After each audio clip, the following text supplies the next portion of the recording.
Back रुपया पता है कि लाहौर के मुख्तलिफ इलाकों में सबसे ज़्यादा बारिश एयरपोर्ट के इलाके में 337 मिलीमीटर रिकॉर्ड की गई है। इस हवाले से मजीद जानते हैं नुमाइंदा बोल न्यूज़ अफजाल अब्बासी से। जी अफजाल बताइएगा।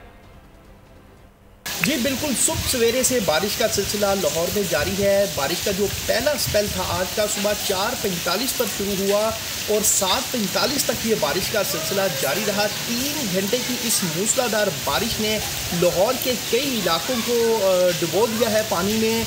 कई नशेबी इलाके जो हैं वो इस वक्त पानी में डूब चुके हैं। MD वासा वज़ीर-ए-आला पंजाब मरियम नवाज़ की हदायत पर मुतहरिक हैं, फील्ड में हैं।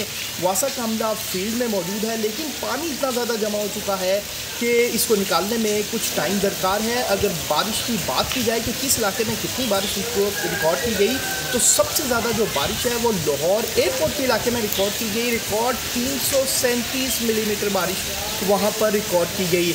इसके साथ साथ अफजाल अपडेट करने के लिए सब्सक्राइब करें और बेल दबाएं ताकि कोई खबर रह न जाए।